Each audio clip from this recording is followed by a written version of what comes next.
मैं भारत को भारत की मान्यताओं के आधार पर फिर से खड़ा करना चाहता हूं और इसी काम की कोशिश में लगा हूं। नमस्कार दोस्तों, बीएस नेटवर्क में आपका स्वागत है। मैं हूं बलबीर सिंह सरिता राजपूत। 1965 में पाकिस्तान के भारत के युद्ध के पूर्व चीन ने भारत पर हमला किया था और वो उस समय का जो चीन का जो विदेशी आक्रमण था वो भारत का सबसे दुर्भाग्यपूर्ण हमला था। और वो दुर्भाग्यपूर्ण हमला क्यों था? वो दुर्भाग्यपूर्ण हमला इसलिए था क्योंकि उस वक्त वीके कृष्णन मेनन जैसे जो है ना देश के रक्षा मंत्री थे, और इसलिए मैं उसको दुर्भाग्यपूर्ण हमला बोलता हूं क्योंकि वीके कृष्णन देश के थे तो रक्षा मंत्री, मगर वो काम करते थे विदेश मंत्री वाला।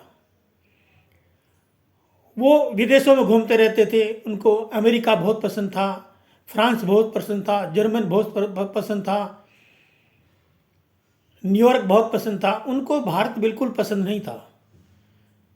गलती से उन्होंने जन्म भारत में जरूर ले लिया, लेकिन भारत उनको पसंद नहीं था और इसलिए वो विदेशों में घूमते रहते थे और दुनिया भर की विदेशों में, इस देश में गए, उस देश में गए, इस देश में जाकर इधर उधर की बातें करी, इधर की कूटनीति बातें करी, उधर की कूटनीतिक बातें करी। ये वो चीज़ें जो है कृष्ण मेनन उस वक्त करते, विदेशों में घूमते रहते थे। उनको जो ड्यूटी दी गई थी रक्षा मंत्रालय की, उस ड्यूटी को छोड़ के, उस काम को छोड़ करके बाकी सारे काम करते थे। वो बेफजूल के काम करते थे जिनका कोई ना पैर होता था ना सर होता था। ऐसे काम करते हुए वो विदेशों के अंदर घूमते रहते थे, मौज मस्ती करते हुए, क्योंकि उनको भारत पसंद नहीं था। उनको हमेशा विदेश पसंद आते थे। वो विदेशों में यात्रा करते रहते थे और विदेश मंत्री वाले काम करते रहते थे, रक्षा मंत्री काम नहीं करते थे। एक समय की घटना मैं उनकी बताता हूँ कि एक बार संसद के अंदर जो ना बहस हो रही थी। जब संसद में बहस हो रही थी तो कृष्ण मेनन ने एक अपने पर्सनल जो एक प्रस्ताव पेश किया और कृष्ण मेनन ने कहा कि हमारा कोई दुश्मन तो है नहीं, तो हमें सेना की क्या जरूरत है, क्योंकि पाकिस्तान से हमारा समझौता हो गया है 1948 में और अब पाकिस्तान अब हमारा दोस्त बन गया है, तो हमारा कोई आजू बाजू में कोई दुश्मन है नहीं, तो हम भारत की सेना के ऊपर इतना खर्चा करते हैं। जो भारत की सेनाओं के ऊपर जो जितना बजट का जो पैसा खर्च करते हैं, इसको क्यों करते हैं? इसको बंद कर देना चाहिए। इस प्रकार की बुद्धि के आदमी कृष्ण मेनन साहब थे। एक बार तो उन्होंने हद कर दी। उन्होंने एक बार कैबिनेट की मीटिंग हो रही थी। कैबिनेट के अंदर प्रधानमंत्री, गृह मंत्री, रक्षा मंत्री सभी लोग बैठे होते हैं। उसके अंदर उन्होंने एक ऐसी बात बोली कि उन्होंने कहा कि अब सेना की तो हमें जरूरत नहीं है, क्योंकि दुश्मन तो कोई हमारा है नहीं, तो हमें ये सेनाओं का बजट कम कर देना चाहिए। और उन्होंने इस बात को लेकर के, इस बहस को लेकर उन्होंने सेनाओं का जो है ना बजट कम कर दिया। और सेनाओं का बजट ही कम नहीं करा, सेनाओं के जो आयुध भंडार का जो भंडार जो होता है, जो आयुध बनाने की जो फैक्ट्रियां थी, कारखाने थे, उनको भी उन्होंने बंद करा दिया। ये कह के कि जब हमारा कोई दुश्मन ही नहीं है तो हमें इस गोला बारूद की क्या जरूरत है, इन गन्नों की, राइफलों की, बंदूकों की हमें क्या जरूरत है, इन सबको बंद करा देना चाहिए। तो उन्होंने उसको बंद करा करके, जहाँ पे हिंदुस्तान की जो सेनाओं का जो गोला बारूद बनता था, जहाँ पे राइफलें बनती थी, बंदूकें बनती थी, ग्रेनेड वगैरह जो बनते थे, उन सब कारखानों को बंद करवा के उन कारखानों के अंदर उसने चाय के प्याले बनवाने का काम और कॉफी के प्याले बनवाने का काम शुरू कर दिया। इस प्रकार की बुद्धि के व्यक्ति थे उस वक्त के हमारे रक्षा मंत्री वीके कृष्ण मेनन। और उसके बावजूद भी, इतनी बुद्धि का व्यक्ति थे, तब भी पंडित नेहरू ने उनको रक्षा मंत्री बनाया। रक्षा मंत्री पंडित नेहरू ने इसलिए बनाया कृष्ण मेनन को क्योंकि कृष्ण मेनन का खास मित्र था। पंडित नेहरू का कृष्ण मेनन बहुत घनिष्ठ मित्र था और उस मित्रता के चलते कृष्ण मेनन को देश का रक्षा मंत्री बना के रखा हुआ था। नहीं तो कोई मार्क्सवादी नेता, लीडर नहीं था कृष्ण मेनन, और नहीं जनता में इतना पर कोई प्रभाव डालने वाला व्यक्ति था कि बहुत बड़ा नेता है, कि बहुत बड़ा जनता पे प्रभाव पड़ता है उसका। तो ना ही वो मार्क्सवादी कोई लीडर था और ना ही जनता पर उसका कोई ऐसा प्रभाव था ताकि उसको रक्षा मंत्री बनाया जाए। लेकिन फिर भी बनाया क्योंकि वो पंडित नेहरू का एक घनिष्ठ मित्र था। बहुत सारी चीज़ें पंडित नेहरू ने मित्रता के ऊपर किया। भारत पाकिस्तान का जो बंटवारा हुआ वो भी एक मित्रता की मिसाल है, वो भी मित्रता के पीछे का कारण है। और इसी प्रकार से ये रक्षा मंत्री बना कृष्ण मेनन उस वक्त का, तो ये भी पंडित नेहरू की मित्रता का एक नतीजा है। इस प्रकार के मूर्ख जो लोग थे वो हमारे देश के उस वक्त के भारत के रक्षा मंत्री थे। और जब इस प्रकार के बयान जब मीडिया में खबरों में आते थे, अखबारों में आती थी, तो चाइना ने सोचा कि ये तो बहुत मूर्ख आदमी है कि जो सेनाओं के ऊपर जो बजट है उसको भी कम करवा रहा है, सेनाओं का जो गोला बारूद जो बनता है उन फैक्ट्री को भी बंद करवा रहा है, सेना को कमज़ोर करा जा रहा है। ये तो बहुत मूर्ख आदमी है। ये शायद हो सकता कि पंडित नेहरू का व्यक्ति है, तो हो सकता कि पंडित नेहरू की विचारधारा भी यही हो। तो चाइना ने सोचा कि अब मौका है, क्योंकि चाइना ने देखा कि भारत का जो रक्षा मंत्री है वो बहुत कमज़ोर है और भारत का जो आर्मी का जो पावर है वो किसी कमज़ोर आदमी के हाथों में दे रखा है और ऐसे व्यक्ति को रक्षा मंत्री बना रखा है जो जिसकी विचारधारा ऐसी, जो सेना के बजट को कम कराता है, सेना का आयुध भंडार को बनाने वाली फैक्ट्री को बंद करवा रहा है, उनके जो कुछ और चीज़ें बनवा रहा है। तो पाकिस्तान की नज़र में हमारा एक चाइना की नज़र में एक हमारा जमीन इलाका था, एरिया था, वो उसकी चाइना की नज़र में था। तो चाइना ने सोचा अभी मौका है। तो चाइना ने उस कृष्ण मेनन की उस कमजोरी का फ़ायदा उठाते, उसके जो बयानबाजी जो करता था उन सब का फ़ायदा उठाते हुए चाइना ने एकदम से जो है ना हमारे देश के ऊपर हमला बोल दिया। और वो हमला कहाँ पर बोला? अरुणाचल प्रदेश पे। आज उस वक्त आज जो अरुणाचल प्रदेश है उस वक्त उस इलाके को नेफा कहा जाता था। तो चाइना की आर्मी ने आनंद फानन में ताबड़तोड़ हमला जो है ना हिंदुस्तान के ऊपर नॉर्थ ईस्ट में बोल दिया और वहाँ पे काफ़ी एक असाल्ट बना करके चाइना की जो सेना थी हिंदुस्तान के नेफा के एरिया में घुस गई। जब नेफा के एरिया में जब वो घुसी, उससे पहले हमारे भारत के जो रक्षा मंत्री ने वहाँ की जो सेना लगा रखी थी बॉर्डर में उस सबको पीछे हटा दिया था। बहुत सारी सेना पीछे आ गई थी। तो हमारी सेना ने भी उनका कोई भी प्रतिरोध नहीं किया। वो सेना जो चाइना की बढ़ रही थी, क्योंकि एक तो सेना हट गई थी, कमज़ोर हो गई थी। उनको पता था कि सेना के पास जो है ना तैयारी नहीं है, भारत की सेना के पास गोला बारूद नहीं है, उनके पास इतनी अच्छी तकनीक नहीं है, इतनी अच्छी ट्रेनिंग पे खर्चा नहीं होता है, उनके बजट पे खर्चा नहीं होता है। तो वो जो चाइना की जो आर्मी थी वो लगातार आगे बढ़ती जा रही थी नेपा के एरिया के अंदर, और इधर से भारतीय सेना कोई प्रतिरोध नहीं कर रही थी, कोई प्रतिक्रिया नहीं कर रही थी। तो उनको जब उनका कोई प्रतिक्रिया नहीं हुई, कोई प्रतिरोध करने वाला नहीं मिला, तो बहुत आसानी से चाइना की आर्मी नेफा के पूरे इलाके पे कब्जा कर लिया। वो जो एरिया है 72,000 वर्ग मील, वो हमारा 72,000 वर्ग मील चाइना ने उस पर कब्जा कर लिया। और चाइना की सेना ने हमारे उस 72,000 वर्ग किलोमीटर के ऊपर नेफा पे कब्जा ही नहीं किया। वहाँ की जितनी भी जो बहन बेटियाँ थी हमारी वहाँ की, उन सब के हजारों बहन बेटियों के साथ में चाइना की आर्मी ने बलात्कार किया। और उस इलाके में रहने वाले जो जितने भी नौजवान युवा थे उनको बहुत बुरी तरह से मारा उन्होंने। और मारने के बाद, क्योंकि उनके पास हथियार नहीं था, तैयारी नहीं थी, वो इलाका एक ऐसा इलाका है कि वो बिना युद्ध के भी वो युद्ध लड़ने जैसी स्थिति में रहता है, क्योंकि वहाँ पे खाने पीने के लिए कुछ उनका बहुत भूखमरी है, वहाँ पे बहुत गरीबी है। तो एक तो वो परेशानी थे खाने से, क्योंकि वहाँ पर इतना कुछ था नहीं खाने पीने के लिए, तो परेशानी में संघर्ष में जीवन बीतता उन लोगों का प्रतिदिन। और फिर उसके ऊपर से किसी भी दूसरे पड़ोसी देश का हमला हो जाए, तो ऐसे में ऐसी स्थिति में मुकाबला करना वहाँ की जनता के लिए मुश्किल हो गया। और उस जनता के साथ जब मुश्किल हुआ, जब ये वाकई उस जनता ने जब ये दुर्घटना देखी, तो उस वहाँ की जनता के मन में भारत की सरकार के प्रति नफरत पैदा हो गई। और ये सबसे बड़ी दुर्घटना है, और मैं इसलिए इस हमले को सबसे दुर्भाग्यपूर्ण हमला बोलता हूँ, क्योंकि उस वक्त जो कांड हुआ, जो हमला हुआ चाइना का, उससे भारत की आर्मी ने कुछ नहीं किया, न भारत सरकार ने कुछ एक्शन लिया। और तो इसलिए भारत की सरकार के खिलाफ वहाँ की जनता के अंदर नफरत और घृणा की भावना पैदा हो गई। और उसके बाद में जब नेहरू जी ने देखा कि ये तो युद्ध बंद नहीं होने वाला है, तो अब तो सब कुछ जाने वाला है, तो नेहरू जी ने भाग करके अमेरिका के पास गए, अमेरिका से गुहार लगाई कि चाइना को रोको हमला करने से।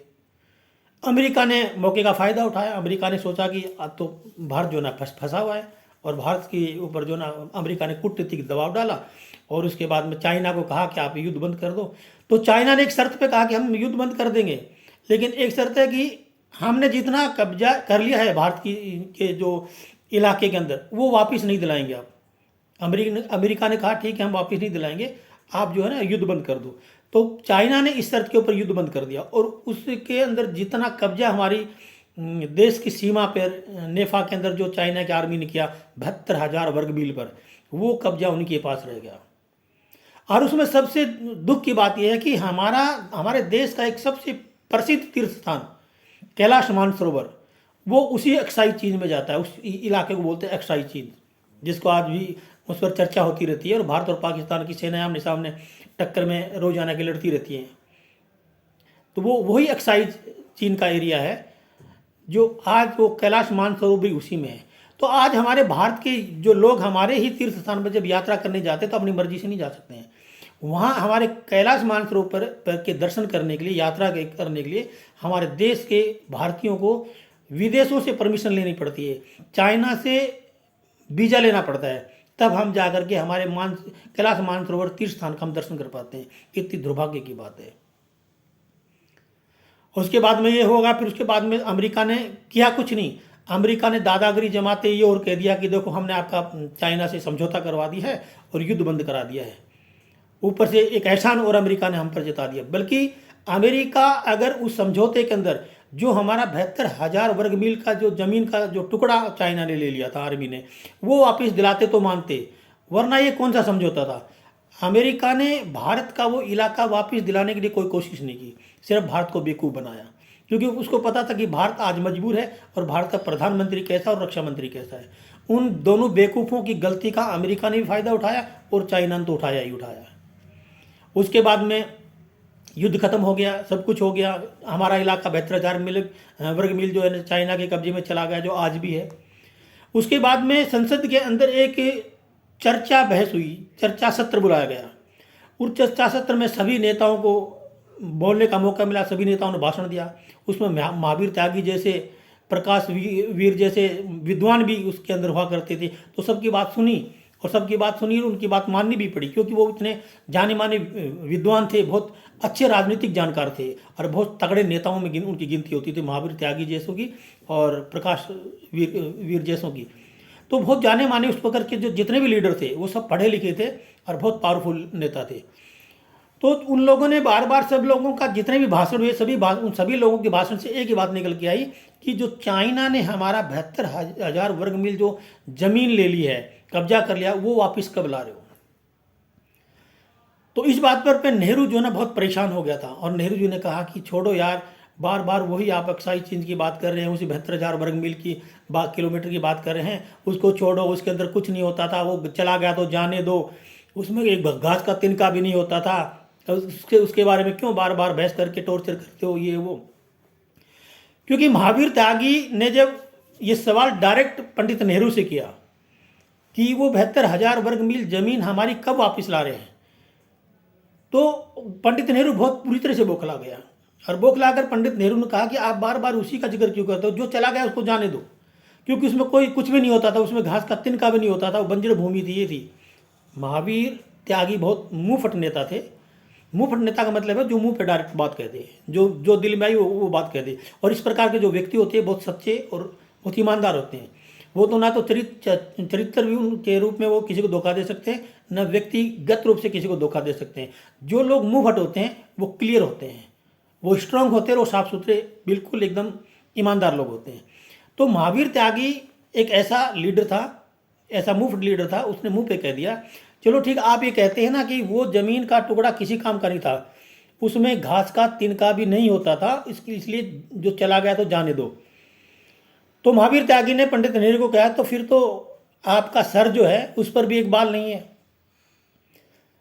जैसे वहां के जमीन के जो जमीन बंजर भूमि थी उस पर एक घास का तिनका भी नहीं होता था, वो चला गया तो जाने दो। तो प्रधानमंत्री जी आपके सर पर भी एक बाल नहीं है और ना कभी आने वाले हैं भी, तो आपका सर भी काट के चाइना को दे दिया जाए। पंडित नेहरू को इतना भरोसा नहीं था कि महावीर त्यागी इस प्रकार का जवाब देंगे।